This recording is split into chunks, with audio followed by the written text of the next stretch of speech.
오늘 본문 예수님께서 날 때부터 맹인된 사람을 치유하시는 내용이죠. 사실 예수님께서 이 땅에 오셔서 하신 많은 일 가운데 하나가 이 치유 사역이었어요. 병든 자를 고치시고 약한 자를 강하게 하시고 가난한 자들을 마음은 부욕해 하시는, 고쳐주시고 치유하시는 사역, 위로해 주셨죠. 그런데 수많은 무리들이 그래서 참 많이 따랐습니다. 특히나 더 이상 가망이 없다라고 하는 이 사람들, 사형 선고를 받은 것과 마찬가지 이 사람들은요 진짜 예수님만 소망이었어요. 그래서 예수님을 많이 따르고 그를 희망으로 삼았죠. 이처럼 예수님께서는 하나님 나라를 선포하고 드러내기 위해서 많은 기적과 치유를 베푸셨습니다. 그런데 이 병든 자들을 치유하실 때요 다 같은 방법으로 고치시지는 않아요. 방법이 각기 달랐어요. 예를 들면 마가복음 10장에도 맹인이 나와요. 맹인이 치유하는 장면이 나와요. 우리가 잘 아는 바디메오가 눈을 떴다네. 애들 찬양할 때 우리 많이 했는데요. 마가복음 10장에 나와요. 그는 어떻게 예수님께 치유를 받냐면 예수님이 지나가신다는 걸 듣고, 못 보니까요, 듣고는요, 주여 예수여 나를 불쌍히 여기소서 하고 크게 외치는 거예요. 나 좀 봐달라는 거죠. 그랬더니 옆에서 안 그래도 지금 무리가 예수님을 따라다니는데 너무 시끌벅적하잖아요. 조용하라고. 너는 그럴 자격도 없는, 사실은 부정한 사람이잖아요. 가만히 있으라고. 그런데 이 사람의 이 외침에 예수님이 귀를 기울이셔요. 그러면서 내려오라고. 그리고 얘기를 나누시더니, 얘기를 나누시고 난 다음에 하시는 말씀, 이 한마디에 이 바디메오가 눈을 뜹니다. 내 믿음이 너를 구원하였느니라. 이렇게 고쳐주셨어요. 그런데 오늘 등장하는 맹인의 경우는요, 고치시는 절차가, 치유 방법이 좀 복잡합니다. 간단하지 않아요. 바디메오에 비하면 너무 복잡해요. 왜 같은 병을 두고도 예수님은 치유의 방법을 달리 하셨을까? 근데 기적의 치유만 다르게 하신 게 아니에요. 사실 예수님이 사람을 만나시고 부르실 때에도 사람마다 달랐어요. 제자들 가운데에는 나를 따르라 했더니 따라간 제자가 있었어요, 그대로. 근데 아마 바울은 따르라는 말에 따를 것 같지 않았던 것 같아요, 그의 성정이. 그래서 그를 그냥 꼬꾸라지게 하시잖아요. 부르시는 방법도 달랐어요. 예수님께서는 각 사람에게 나타나시고 반응하시고 치유하시고 만나주시는 방법이 사람마다 달랐습니다. 오늘 그 특별히 그 가운데 이 맹인, 날 때부터 맹인되었던 이 사람을 만나셔서 고쳐주시는 이 장면들을 통해서요, 두 가지를 살펴보려고 합니다. 첫 번째입니다. 첫 번째, 주님은요 나보다 더 나의 결핍과 필요를 잘 알고 계시는 분이에요. 그래서 내게 가장 적절한 방법으로 만나주시고요, 만져주시고 고쳐주신다라는 사실을 믿으시기 바랍니다. 진짜예요. 오늘 보면은, 오늘 등장하는 맹인의 경우 그를 치유하는 방법 진짜 독특해요. 6절 7절의 말씀을 보면요, 아 예수님이지만, 예수님이니까 그냥 넘어간다 정도로 땅에다 침을 뱉습니다. 그리고 그걸로 진흙을 만들어요. 약간 비이상하죠? 그리고 그걸 가지고 맹인의 눈에 바르셔요. 그러더니 가서 어디로? 실로암 못으로 가서 씻으라라고 얘기하셔요. 굳이. 근데 결과는 어떻게 나오죠? 갔어요. 가서 실로암 못에서 씻었더니 진짜 눈이 밝아졌어요. 치유하시는 방법이 이제까지와는 조금 다릅니다. 예수님이 하신 일이라 그렇지 좀 더럽잖아요. 그렇죠? 사실 예수님 말씀 한마디면 죽은 사람도 살리셨는데, 오죽하면 그의 옷자락만 만졌는데 환자가 낫잖아요. 그런 치유를 행하시는 분이 굳이 왜 이렇게 침으로 진흙을 이기고 발라서 실로암 못까지 가서 씻게 하셨을까? 사실 이 맹인을 치유하는 과정에서요, 중요한 것, 오늘 주목해 볼 부분은요, 실로암 못을 가게 하신 것입니다. 실로암 못. 우리 실로암 많이 들어보셨죠? 그래서 이렇게 우리 여기 사역 중에요. 사역하시는 분 중에 눈을 고치게 하는 거, 앞을 못 보시는 분 맹인 치료하시는 그 사역 팀이 실로암이라는 팀이 있어요. 이 이름을 딴 거죠. 실로암. 사실은 실로암 못에 대한 이해가 필요해요. 이것을 알려면. 실로암 못은요, 이스라엘의 3대 절기인 초막절하고 아주 매우 깊은 관계가 있습니다. 이스라엘의 3대 절기 혹시 아셔요? 많이 들어봤는데도 늘 헷갈리죠? 6월절, 7.7절, 초막절이 있어요. 6월절은 애굽 노예 생활에서 해방이 시작되고 또 1년 농사의 시작, 이 시작에 있어서 하나님 함께 해주십시오라는 의미를 가지고 있어요. 그런데 이것과는 조금 반대로 초막절은요, 출애굽하고 난 다음에 가나안 땅에 들어가기까지 어디에 살았죠? 이스라엘 백성들이 광야에 있었잖아요. 그 거친 광야에서 인도하시고 지켜주신 하나님께 대한 감사를 담고 있어요. 그러면서 이제 감사와 더불어 한 해 동안의 그 수고를 수확할 수 있는 열매를 맺는 계절이거든요. 이런 풍성한 열매에 대한 감사까지 함께 나누는 것이 초막절입니다. 초막절은 그래서요, 어떻게 보면 굉장히 기쁨과 축제를 많이 담고 있는 절기예요. 근데 초막절에는 실로암 못과 관계된 특별한 초막절에 행하는 의식이 있었어요. 혹시 들어보셨는지 모르겠는데 이 의식이 뭐냐면 물을 깃는 의식이에요. 무슨 물을 어디서 뭘 어떻게 기를까 싶잖아요. 초막절이 시작이 딱 되면 7일 동안 물을 기르러 갑니다. 어디로 갈까요? 실로암. 실로암이 성전 옆에 있었거든요. 성전 옆에서 물을 길러 갖고 와요. 7일 동안. 근데 여기에 하이라이트는 마지막 날입니다. 7일째 되는 날이에요. 7일째 되는 날 길러온 물을요, 번제단에다가 붓습니다. 이거는 의미가 있어요. 사실은 아주 하이라이트예요. 초막절 행사의 하이라이트인데, 이때 실로암에서 또 물을 번제단에 붓게 되는 것은요, 이제 초막절 즈음부터는 본격적으로 비가 내려야 하는데, 이 이른비의 축복을 강구하는 의미를 가지고 이 물을 붓는 거예요. 의식이니까. 그렇게 의식을 행하는데, 이때 이스라엘 백성들이 이 초막절의 마지막 날에 관심을 갖고 열기를 띤 이유가 하나 있어요. 이유가 뭐냐면 못 가본 곳을 가게 됩니다. 어디냐? 성막에 뜰은 백성들이 갈게요, 못 갈게요? 뜰. 이제 의견 분분합니다. 예, 보통 우리가요, 성막을 하면 뜰과 성소와 지성소 이렇게 배웠죠. 뜰은 백성들도 간다라고 인식하고 있고요. 성소는 어때요? 제사장만. 지성소는 대제사장만 가요. 근데 사실은 이 뜰을 축약해서 한 가지로 얘기하는데 뜰이 4개의 뜰이 있었어요. 이방인들도 들어갈 수 있는, 유대인들만 들어간 게 아니고요, 이방인들도 밟을 수 있는 뜰이 있어요. 첫 번째. 그리고 두 번째, 여성들도 밟을 수 있는 뜰이 있었어요. 이스라엘 남녀가 다 밟을 수 있는 뜰, 여인의 뜰이라는 곳이 있었어요. 그리고 세 번째는 여인이 아닌 이스라엘 백성들이 밟을 수 있는 뜰, 이스라엘 뜰이 있습니다.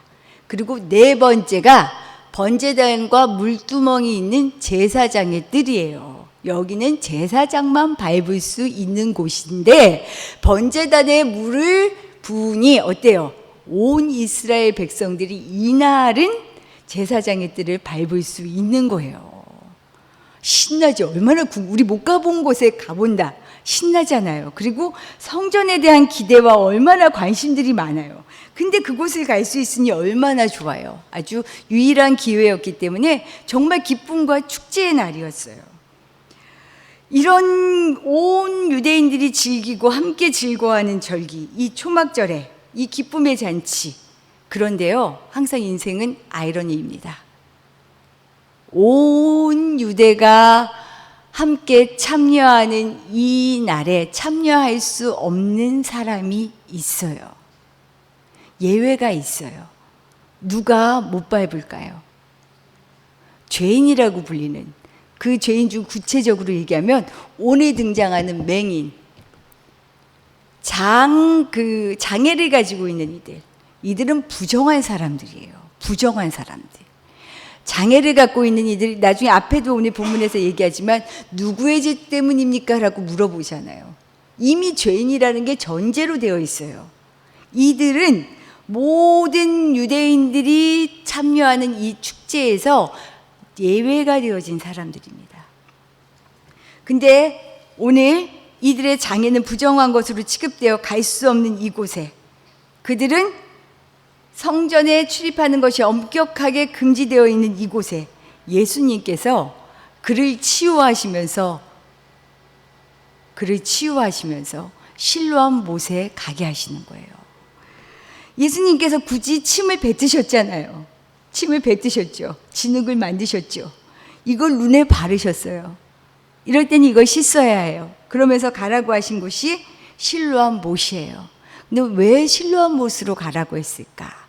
사실 오늘 본문은요, 온 유대인들의 축제인 초막절이 지나고 며칠 지나지 않은 때에 일어난 일이에요. 오늘 요한복음 9장이죠. 요한복음 7장 2절 한번 볼까요? 7장 2절의 말씀입니다.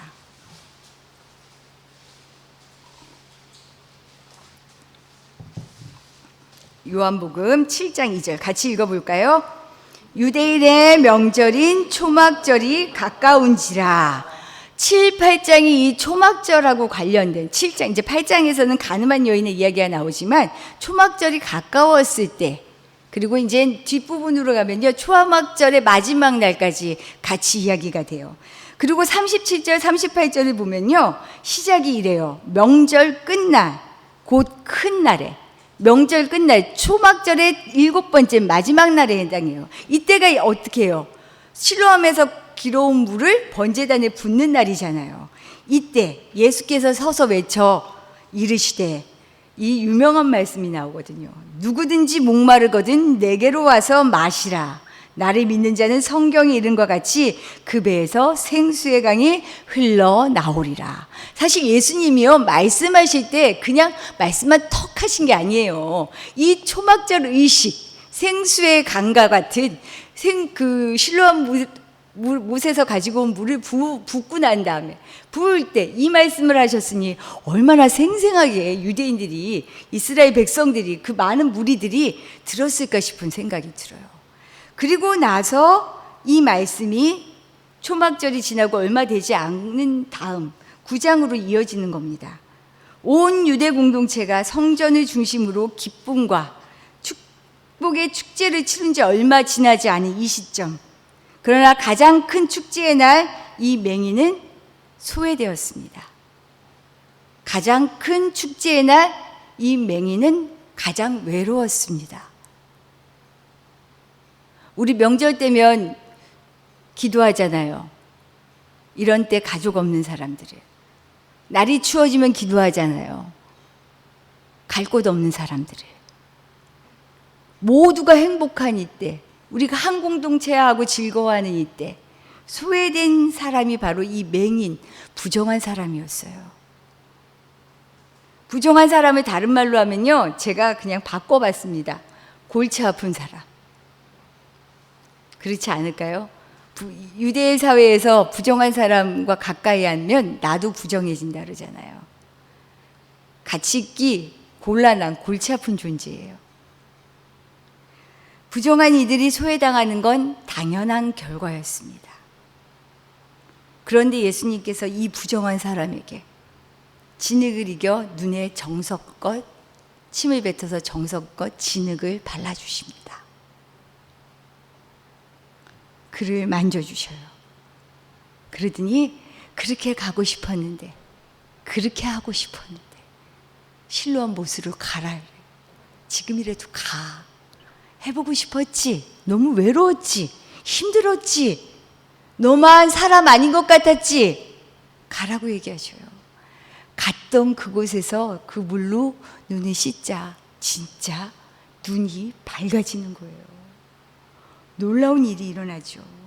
초막절의 기쁨, 늦었지만 참여할 기회를 우리 예수님이 지금 주시는 겁니다.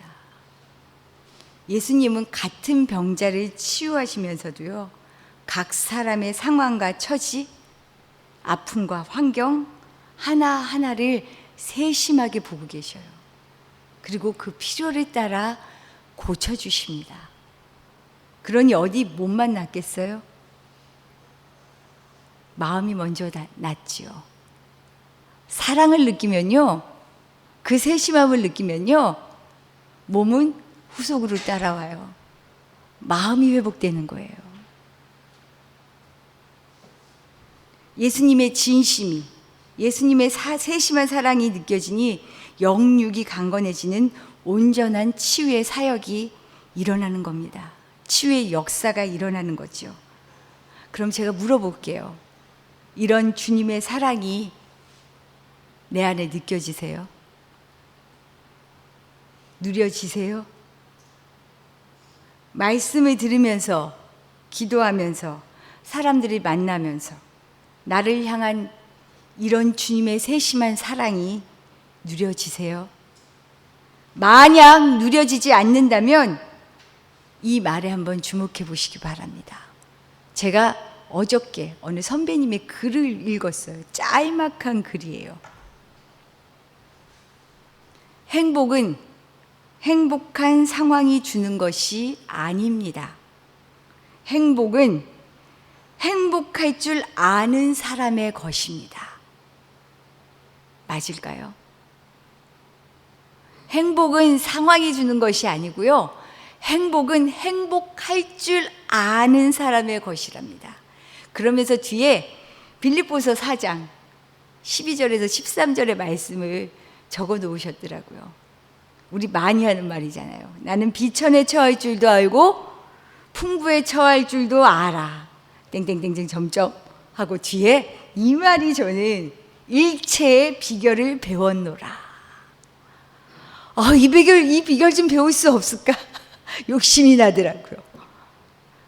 그냥 가난한 상황, 부유한 상황, 이 정도로만 우리가 해석을 해왔잖아요.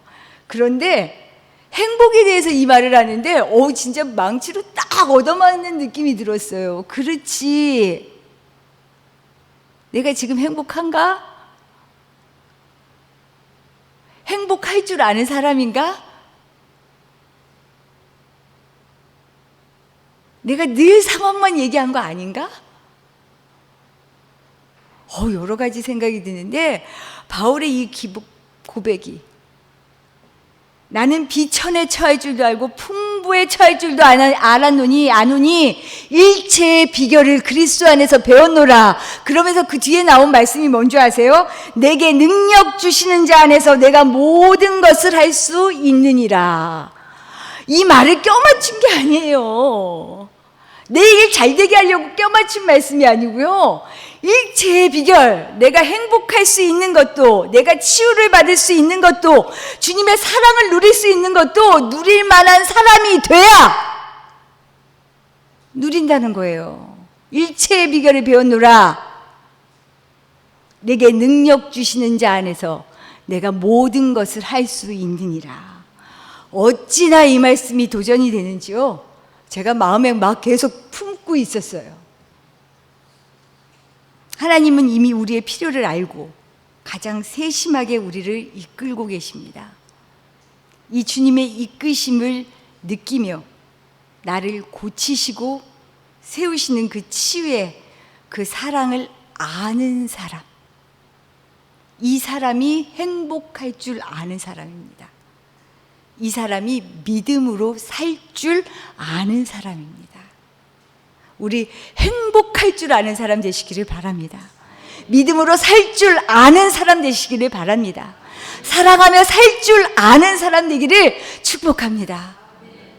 두 번째로요, 기쁨과 함께하면서 소외되었던 맹인을 돌아보신 예수님처럼요, 우리 역시, 나는 물론 내 옆에 사람들 역시도 하나님의 돌보심과 은혜가 필요한 사람으로 바라보는 진짜 믿음이 필요하다는 것을 오늘 말씀을 통해 알게 되기를 바랍니다.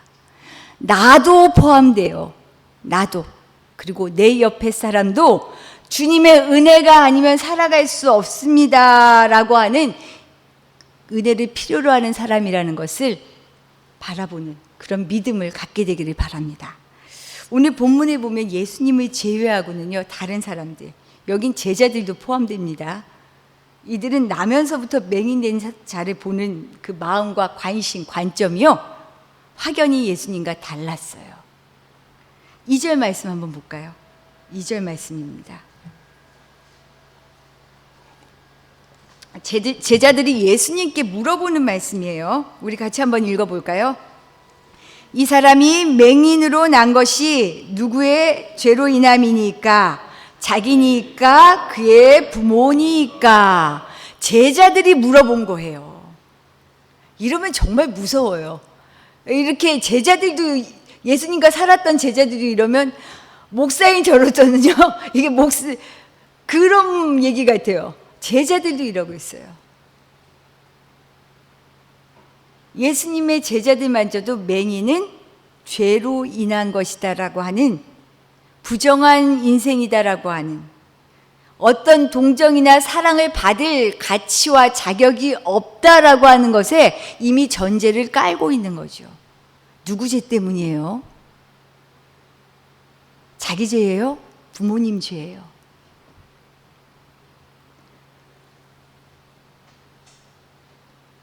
이 맹인을 향한 소외는 당연한 것이었습니다. 그에게 동정을 베풀 만한 이유가 없었어요. 그럴 만한 대상이 아니라고 하는 통념을 벗지 못하고 있는 겁니다. 사랑의 대상은커녕 죄의 결과로 인한 마땅한 소외라고 지금 여기는 게 너무 분명하게 보이고 있죠. 정죄의 대상입니다. 8절 이하에서도요, 역시 마찬가지 모습이 보여요. 사람들이, 맹인이 사람들에게 분명히 구걸하면서 살았던 맹인인데 그가 고침받은 걸 보고 수근수근거리기 시작해요. 야, 어떻게 나은 거지? 어떻게 이런 일이 벌어졌지? 계속 이런 이야기를 해요. 그에게 축하한다, 축복한다, 잘됐다, 너무 잘한 일이야, 격려의 말은 한마디도 없습니다. 이들의 관심은요, 결과, 현상에만 쏟아져 있어요. 제가 이것을 이야기할 때 이렇게 얘기하고 싶어요. 이것은 삶을 살아가는 태도다. 그리스도인은 결과와 상황에 갇힌 사람이 아닙니다. 현상만 보는 사람이 아니에요. 그 내면, 그 마음, 그 깊이를 들여다보는 사람이 그리스도인이에요. 왜요? 예수님의 마음을 품은 사람이니까. 그런데 이 일을 할 수 있는 사람은요, 아무나 못해요. 전제가 하나 있어요. 사람에 대한 애정, 사랑이 있는 사람만 할 수 있어요. 왜요? 예수님은 사랑이니까. 예수님께서 당시에 통념을 깨고 약한 자, 죄인들의 친구라고 부르셨어요. 그들과 함께 하셨습니다. 이들을 세밀하게 살피셨어요. 그리고 돌보신 이유 무엇일까요? 예수님의 관심은 사람에게 있었기 때문입니다. 하나님의 자녀 되게 하는 일, 사람을 사람답게 하는 일, 더 확장해서 얘기하면 사람을 교회되게 하는 일. 예수님의 관심은 사람에게 있었어요. 거기에 관심이 있었기 때문에 현상과 결과를 넘어 왜 이런 아픔 속에 갇혀 있는가?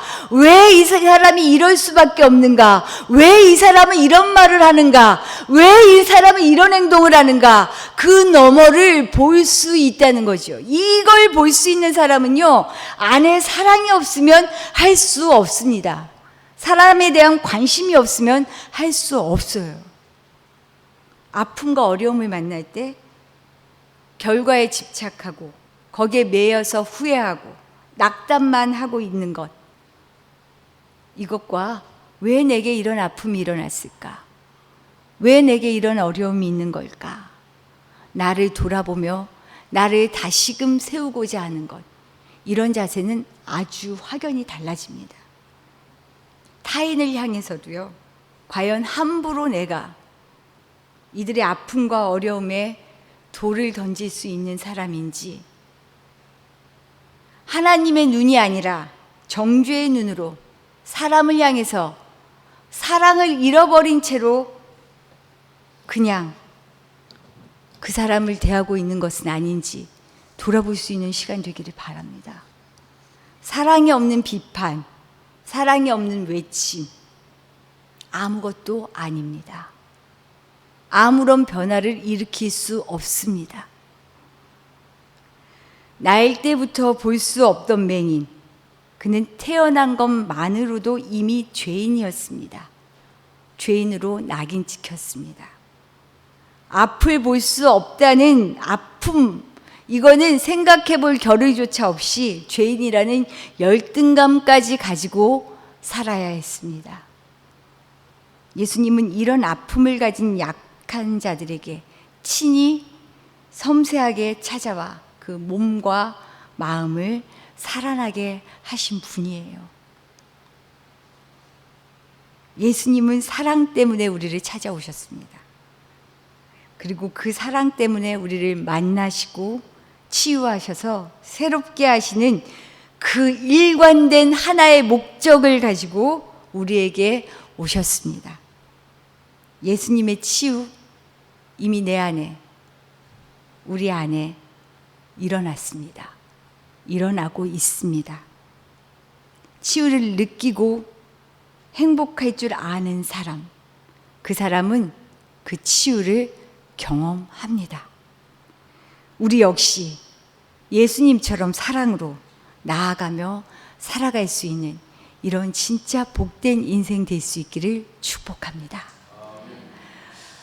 마지막으로 부탁드릴게요. 행복하게 살자고요. 진짜 믿음으로 살자고요. 사랑 좀 품고 살자고요. 기도드리겠습니다.